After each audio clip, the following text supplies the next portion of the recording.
How were all of the artillery roles combined to support the defeat of Panzer Army Africa and Rommel at the Second Battle of Alamein?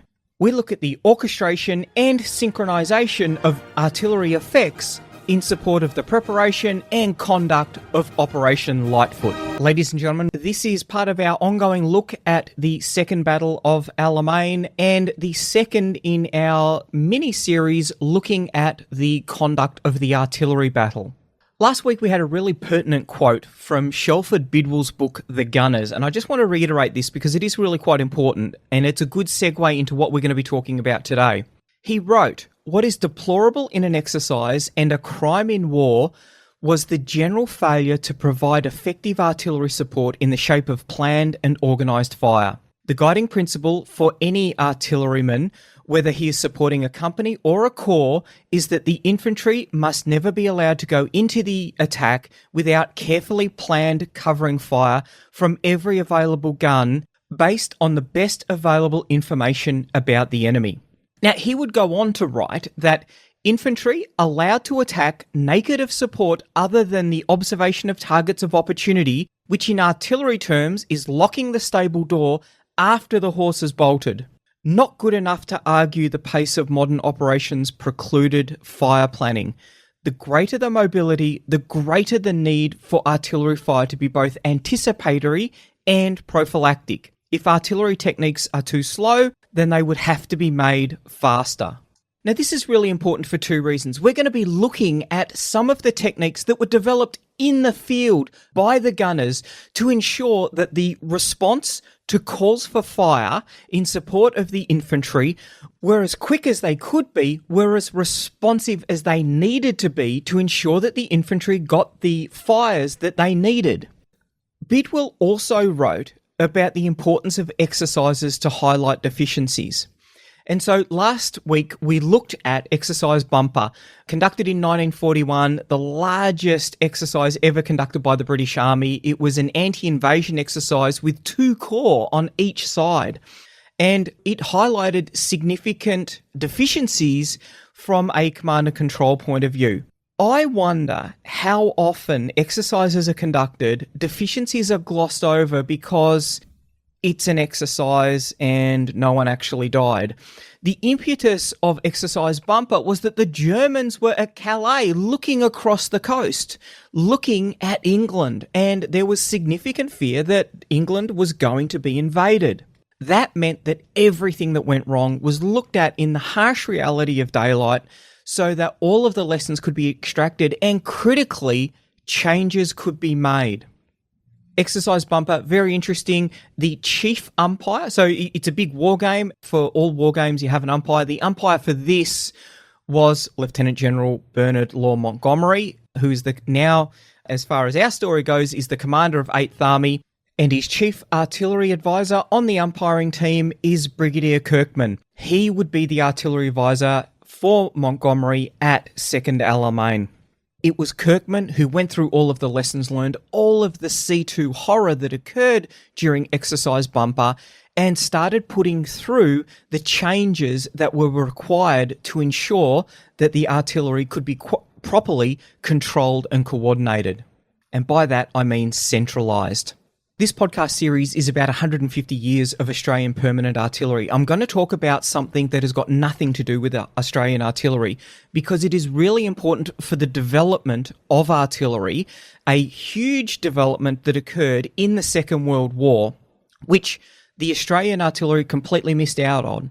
This is the apogee of Australian artillery in the Second World War. Brigadier Ramsay is going to command the largest number of guns that any Australian gunner commanded in the Second World War. And from here, the Australian forces are going to move into the Southwest Pacific area of operations. Concentrations of artillery are going to be a lot smaller.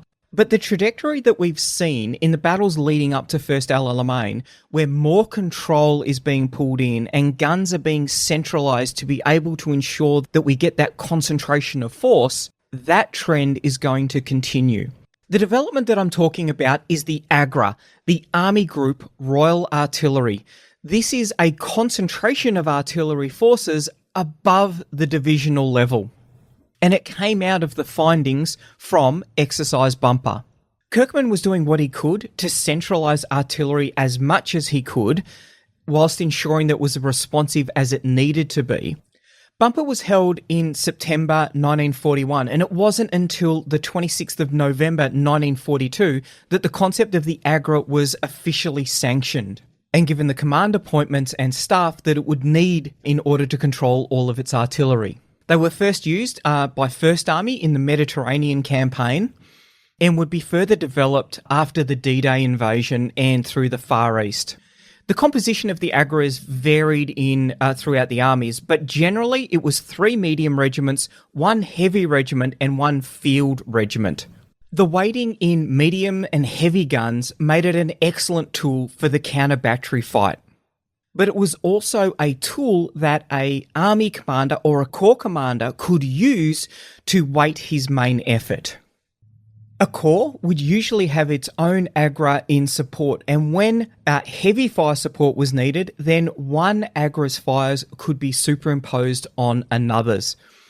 This was done during the initial attack on the Italian mainland when 2 AGRAs fired across the Strait of Messina from Sicily in support of landings. Towards the end of the war, manpower shortages decreased the combat power that a division was able to generate. And so the firepower of the AGRA was often used to supplement firepower. One of the unsung heroes of the artillery battles are the electrical and mechanical engineers. These soldiers in workshops work to ensure that the guns are able to continue firing. They provide the maintenance and conduct repairs. When the AGRA concept was initially created, it didn't have its own RAMI support, and that proved to be an issue because it needed to draw on core level RAMI, and there just wasn't enough RAMI elements to go around. So switching large groups of guns from one corps to another would create a huge strain. So towards the end of the war, the AGRAs gained their own RAMI support, which enabled them to support themselves much better, particularly in environments where there was constrained logistics support. So just think about the flexibility that an AGRA gives a corps commander or an army commander. If he's got a division that's going into an assault and he thinks they might be a little bit underdone, or he thinks the objective is going to be quite hard nut to crack, he can use an AGRA. He can superimpose another AGRA on top of that. If they do that, if there's 2 AGRAs supporting a divisional assault, that's an extra 10 regiments of fires. 6 of them being mediums and 2 of them being heavies. There will be enough guns there to ensure that the counter-battery battle is won. And on top of that, the supported arm, as they're moving in for the assault, they will have more than enough guns to be able to do this. It gives a lot of flexibility to commanders. Important to remember, Second Alamein, there is no AGRA. This concept isn't in force at the time. But what Montgomery is doing through Kirkman is ensuring that he is able to weight his assaults, and this is going to be the 9th Div assault. They are going to be conducting some very tough battles, and so he weights his main effort, which becomes 9th Division, and he weights them in battles which are really quite perilous with a significant amount of artillery. So he's coming up with an ad hoc AGRA capability. The Army Group Royal Artillery really is at the high end of the operational level when we look at the ability to synchronise effects. We're going to go all the way to the other end now and look at how they synchronised effects at the tactical level. One of the issues that the 8th Army had was, how do you synchronise watches across an entire theatre? This is something that's very difficult to do, but it's something that's very important to do for a couple of reasons. It's difficult to do because there is constraints on the use of radio, because you don't want enemy direction finders to be locating where radios are transmitting from. And also there's probably not going to be enough telephone cable between all of the units that need to be synchronized. It's important because of what we call time on target. Most of the casualties in an artillery barrage occur in the first 60 seconds of that barrage. That is because it is when you are most likely to catch troops out in the open. In the first 60 seconds, they'll be looking for somewhere where they can go and get effective cover. This is why when artillery planning is done, you're looking at the time of the effect occurring on the terrain rather than when the guns are going to fire. It can be quite a big difference. If you've got medium or heavy guns firing at 20 kilometres, the time that they fire will be very different based on the different time of flight than a gun like the 25 pounder firing much closer in. Synchronising all of those rounds is going to maximise the surprise, maximise the effect that the barrage is going to have. Not only that, it's not just the gunners that you want to synchronise with, it's also with the supported arm. If you've got infantry who are going into an assault, they'll want to know exactly when the guns are going to start firing, and they're going to want to know exactly when they're going to stop firing as well. That's really important to get that coordination. It's usually done with gunner time. How do we synchronize that time across all of the guns and with all of the other units in the theatre? Pemberton writes in his Lessons Learned book, "The superiority of the sudden and concentrated burst of fire over the desultory bombardment has long been recognised, and if the number of guns involved was large and the times of flight of the shell was very different, it was found desirable to have the time laid down in orders that should indicate the moment not at which the guns were to open fire, but at which the shells were to arrive at the target. This originated the time on target procedure, which subsequently became very popular." Now, the problem was to synchronise timings under moving warfare conditions in the desert. The solution was to listen to the BBC time signal and regulate the fire in accordance with them. This is a great solution to a fairly difficult problem. It's a problem that we don't have today because everyone's got access to GPS, and the GPS has a time signal built into it, a very accurate time signal. That's where the accuracy of the position comes from. However, we could be conducting operations in a GPS-denied environment, and if that was the case, then the ability to synchronise watches would be much more difficult, and something like this could be very useful. Next, we're going to look at the role of the anti-tank gunners, and the best information that I can find is from Pemberton, which is interesting because this was written in 1950 from the artillery lessons learned from the Second World War. However, many of the arguments that he looks at kind of sound fairly familiar today if we look at contemporary operations like Nagorno-Karabakh and Ukraine. We see the back and forth struggle between protected mobility, armour, and the offensive firepower that seeks to defeat it. At Alamein, there were numerous occasions where traditional artillery, so we're talking about predominantly 25 pounders, but sometimes medium and the heavies, were required to treat tank attacks. Usually this would be a regimental fire mission, but there was one occasion where there were 2 divisional artilleries and 3 medium regiments that were firing on one grid square that contained 60 tanks of the 21st Panzer Division. These tanks had come to a temporary halt, but despite all of the firepower that was brought to bear against them, the result was to be as expected. Traditional artillery is not that great against armour. The effect that was generated was much more moral than physical. However, it would force them to close down, and it would prevent them from refueling or replenishing ammunition. If they were on the move, it would often force them to change direction. One weapon that we have within our arsenal that they didn't have at Alamein, of course, is smart and brilliant rounds, and these are much more effective against tanks. From this point, there was no getting away from the fact that the final antidote for the tank attack must be the anti-tank gun. For a year or more, the 25 pounder had filled the breach in the anti-tank defences and had once more staved off disaster, but except at short range, it was not really a good killer of tanks.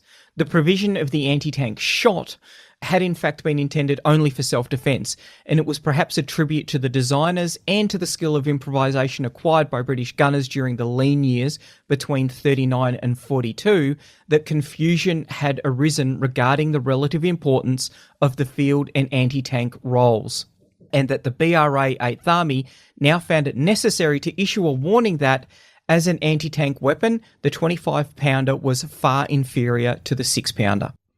You'll remember from previous episodes that the 6-pounder only really became available in good numbers at Second Alamein.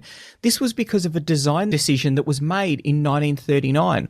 The 2-pounder, which was thought to be getting a little bit long in the tooth, lacking in the ability to penetrate armour, was available for production there and then. And so the decision was made to continue on with that production rather than halting production and working on the improvement to the 2-pounder, which would be the 6-pounder. This is why it took so long for the 6-pounder to come into service, and it's why we need to be thinking so far in advance when it comes to weapons procurement, because that weapons procurement process is often a lot more difficult once combat starts, because there is a prodigious requirement to produce weapons. And this is why, up until now, the anti-tank regiments had only had the 2-pounders. The 2-pounders had been replaced by the 6-pounders, which much more penetrating power, and the 2-pounders had gone to the infantry. Now, they weren't retired, they were given to the infantry, and this is because of the heavy armoured threat that was occurring in the Middle East theatre. Any area where there is a heavy armoured threat means that you'll be looking for all opportunities to bulk up your anti-armoured capabilities. It wasn't just the British that were guilty of this. The Germans as well, particularly in the guns that were on their tanks. And when we look at the Battle of Ston in the Battle of France, you'll be able to feel the exasperation of the German tankers as they are repeatedly firing at the Char B2 bis and the rounds just bouncing off. They discover during the battle that there's a grill that covers the air intake, and that is the weak point on the Char B2 bis. So not only do they have to get close enough to be able to engage the tank, they have to be able to get close enough to be able to engage a specific spot on the tank. That made it very difficult for them. The Char B2 bis being a particularly well-armoured vehicle. Pemberton writes that the tactical effect of increasing the thickness of the frontal tank armour was to induce the anti-tank gunner to engage his target from a flank rather than head-on. Thus, the basic principles of anti-tank defence had been increased from 2 to 3: defilade, enfilade, and depth. During the previous period, there'd been a tendency to use anti-tank guns for protecting the flanks of the field guns. This was now discouraged, and a return was made to the old principle where the field and anti-tank gun layouts should be complementary, the former adding depth to the anti-tank dispositions as a whole. For the local protection of the field artillery troop, use was made of medium machine guns, sighted one on each flank of the troop. These guns would help to keep enemy tanks closed down and would engage enemy infantry that might be riding on them or following up in the attack in lorries. What about defeating the Axis anti-tank screens? Pemberton writes, during the infantry attacks, the enemy anti-tank guns had presented no great difficulty. Some had been hit by the barrages and concentrations, and it all had been quickly overrun by the infantry. In fact, General von Thoma, commanding the Afrika Korps, subsequently attributed his defeat more than anything else to the destruction of over 50% of his anti-tank guns by our artillery fire. In the armoured battle, however, the problem of the anti-tank screen had yet to be completely solved. The enemy, as usual, was quick to build up new screens and stem a breakthrough, and these sometimes inflicted heavy casualties upon our armour before they had been finally mastered. Although training instructions issued on the 17th of August had insisted that priority must be given to the neutralisation of anti-tank weapons and had emphasised the value of smoke for this purpose, there was still a tendency for some formations to neglect its use and to advance to the attack without making a prearranged fire plan. In some circumstances, the time lag between a tank squadron being held up and the forward observation officer being able to bring down effective fire might vary from 5 minutes to 5 hours, depending on whether the guns were in action or not, the number of the enemy anti-tank guns, the nature of the ground, and the degree of visibility. Yet in at least one armoured brigade, the 23rd, the soundness of the official doctrine had been amply demonstrated, and as a result, the proportion of smoke shell carried by its artillery regiment had been increased to 33.33%. The conclusions to be drawn out appeared to be as follows. Against carefully prepared and dug positions in depth, it would always be necessary to mount a full-scale infantry attack heavily supported by artillery. Small anti-tank localities with a preponderance of small caliber anti-tank weapons might be dealt with direct by armoured units supported by concentrations from at least one artillery regiment. Lastly, the hastily constituted anti-tank screen not dug in could first be neutralised by medium machine gun fire and then knocked out gun by gun by the Sherman tanks and by the self-propelled units of the supporting artillery. For the present, however, it had to be accepted that the anti-tank gun was still the most serious menace to the tank, and that the enemy still had the advantage of superior equipment, including ammunition and sights. He's talking there, of course, of the German 88, which had excellent German sights. The optics, along with its very high muzzle velocity, enabled it to engage targets out at very long range. The other component of what Pemberton's written there, the importance of smoke.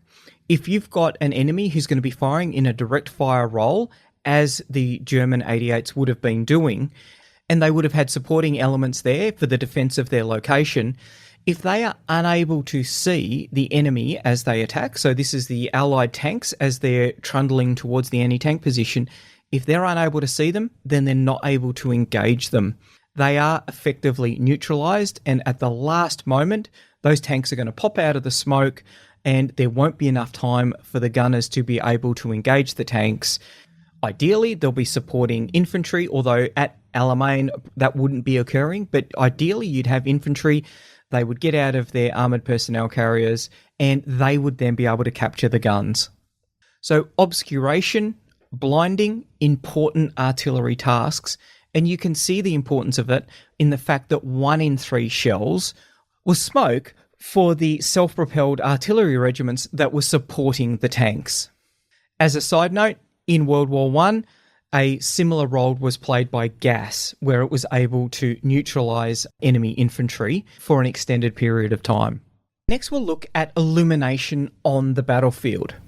Today, contemporary artillery can fire a flare which will descend under a parachute and illuminate the terrain underneath it. This can be used to support an attack. It can also be used to investigate suspicious movement or activity. It can be used to signal. The illumination can even be infrared, so only people with infrared night vision goggles will be able to get the benefit of the illumination. The illumination at Second Alamein was different because they had different equipment, but it was quite innovative in the way that it was used. 8th Army had a number of anti-aircraft searchlight batteries. These batteries had huge searchlights which would normally be used to illuminate attacking aircraft. What they were used for in the desert was actually to provide coverage of obstacles and to be able to search out into the distance, remembering that the desert is very, very flat, that the long range of the beams could be used to scan for targets and also illuminate targets for bombers. This was one of the factors that increased the effectiveness of the Desert Air Force as it was utilised as the very long-range artillery. 8th Army was quite short of heavy artillery, and so the Desert Air Force was used to fill that void, and it was done at night with the support of the anti-aircraft searchlight batteries. One of the other interesting roles played by gunners at night was that of the Australian 12th Light Anti-Aircraft Battery. They fired tracer over the head of troops to identify lanes that had been cleared by engineers and to highlight the direction of the advance. At night, navigating in the desert was particularly difficult because of the fact that there were no landmarks from which to navigate off. The fact that the anti-aircraft guns firing tracer pointed out the direction that soldiers needed to travel in made it a lot easier to coordinate. That was very important because the gaps in the minefields that had been cleared were quite narrow. The next task that we're going to look at is counter-battery fire, and this is a very important artillery task. The aim of counter-battery fire is to destroy, neutralise, or force the redeployment of enemy indirect fire weapon systems. This type of fire includes the engagement of all components of enemy indirect fire systems, such as weapon platforms, ammunition dumps, sensors, and C2 assets. To achieve lasting neutralisation, large numbers of guns and ammunition are necessary. Counter-battery fires can be planned in advance as part of the attack or react to opportunity targets when supporting defensive activities. So that definition is as per Employment of Artillery 2009. It is one of the key tasks of artillery. It is also one of the key threats, because as we look to neutralise enemy artillery, they will be looking to do the exact same thing. And that is encapsulated in Alan Smith's book, the title of which is Do Unto Others. Counter-batteries fire, often referred to in coalitions as counterfire, is described as the attempt by enemy artillery to disrupt and, if possible, destroy artillery assets of our own offensive support. The careful sighting of artillery can minimise target detection devices and also the response from associated counter-battery fires. Such masking may also be combined with concealment and movement. Accurate counter-battery fires requires the use of the following locating equipment. Radar. Radar relies on the ability to track the projectile. The best defense against radar is to ensure that the highest possible charge is used, therefore keeping the trajectory of the round as flat as possible and lower to the ground. If the round is close enough to the ground, it may be lost in ground clutter or behind a crest between the gun and the radar. And sound ranging. Sound ranging devices or acoustic sensors rely on the undisturbed travel of sound waves from the firing guns to the sensors or microphones. Many systems can be defeated by dispersing guns and conducting all adjustments for missions at fire for effect. This may confuse sound ranging systems, as it may be very difficult to classify individual acoustic events. That is also out of the doctrine. A couple of things with that. There was no radar in 1942 in the desert. However, the ability to mask given the terrain, that is not an option because of the fact that the desert is so flat. Very difficult to find places where you can hide guns. However, definitely if you haven't had a listen to the two-part episodes where we looked at the deception plan, the moving of the guns and the movement of all of the ammunition that would be required, and it was a prodigious amount of ammunition, was all part of a carefully constructed deception plan. Because where the main weight of the guns was going to be, that was highly likely to be the main effort of the 8th Army attack. The whole point of the deception plan was to make Rommel think that the attack was going to be coming from the south. Sound ranging at Alamein was definitely a capability that was utilised, as was flash spotting. So flash spotting in the desert, that is the perfect environment for it because on a good clear night, you can see a very, very long way. And that enabled, once all of the components for adequate flash spotting were put in place, that enabled very accurate location of the enemy guns. And this is part of the struggle that is the counter-battery fight, locating enemy hostile batteries. The Allies put a lot of effort into deception planning, up to and including the creation of dummy gun positions, so that when counter-battery fires were called for by the Axis artillery, they would actually fire on dummy positions and no casualties would be inflicted. They would be wasting precious ammunition. There was much less of this work on the side of the Axis artillery. As we talk about counter-battery fires, we're going to be talking about the role of the counter-battery office. If you're interested in the development of the counter-battery office, definitely have a listen to our episode where we looked at Vimy Ridge. This is where this concept first came about. This is where they were able to put together aerial spotting, flash spotting, and sound ranging. They were able to put it all together to be able to very accurately locate German batteries in the attack in Vimy Ridge in 1916. Once again, we come back to a recurring theme for Second Alamein, and that is the fact that the planning and execution of the battle is very similar to a late World War I battle. Before this, the Australians did have a counter-battery office. That was a part of the 1st Australian Corps, and it was active during the siege at Tobruk. Nigel Evans, in his artillery website, does a really good job of describing the survey elements that were available in the Western Desert. He writes that the artillery in Tobruk included 4 British field regiments, mostly with assorted guns. The counter-battery battle was mostly undertaken by an Australian field regiment with 60-pounders and 4.5-inch howitzers. The degree of success is unclear. It is unlikely that the available counter-battery resources could achieve a useful amount of destruction or neutralisation, and if effective, it would only be temporarily able to neutralise the hostile batteries. Since neutralisation was only effective while counter-battery fire was falling, the small artillery force meant that such fire was limited. In July 1942, the perceived Japanese threat to Australia meant that the Australian Survey and the medium regiments were returned to Australia, with most of the Australian Corps. No survey elements were left with the Australian 9th Division. The expansion of the Western Desert Force into 8th Army with 2 and eventually 3 corps brought no additional survey elements, and so the withdrawal of the 2nd 1st Australian Survey Regiment at the end of 1941 almost halved the theatre's organic counter-battery target acquisition capabilities. However, air photographic coverage was good and well suited to finding hostile battery positions during the static phase of the war, although air photography did not necessarily reveal if batteries were real or dummy. Furthermore, it appears that all corps had counter-battery staffs, and there was a counter-battery officer at Headquarters 8th Army. What was lacking was anything like the necessary number of medium regiments to deliver adequate counter-battery fire. Having the counter-battery staffs but lacking the means to conduct the counter-battery battle was a far from ideal situation. The problem with air photography was the time that it took to get the photos from the airfields to the counter-battery staff. For example, even in September 1942, only weeks before El Alamein, it was taking 36 hours to receive air photos from the RAF. To solve this, Royal Engineer Surveyors and the Royal Artillery Counter-Battery Section was moved to the RAF Reconnaissance Wing headquarters. This enabled prompt photo interpretation, counter-battery analysis, and accurate calculation of hostile battery coordinates from air photos. The results were then communicated to the counter-battery staff at the formation headquarters. By the end of the Alamein battle, results were being received within 4 or 5 hours of the aircraft landing.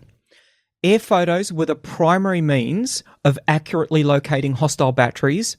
Flash spotting and sound ranging were used to determine which batteries were active. Before the Alamein battle started, there were some destruction shoots against a few active hostile batteries and neutralisation against roving guns. Nevertheless, all hostile batteries were silenced at the start of the infantry assault, but as the attack progressed, hostile batteries moved to new positions, so counter-battery intelligence was never fully up to date and Allied casualties increased. The counter-battery battle was fought by 30th Corps with the 3 available medium regiments as an ad hoc medium artillery group and up to 4 field regiments. This counter-battery group was commanded by the CO of one of the medium regiments because by this time the Corps Commander medium artillery position had been removed, but remember, we are before the development of the AGRA. The normal method of engagement was the bombard.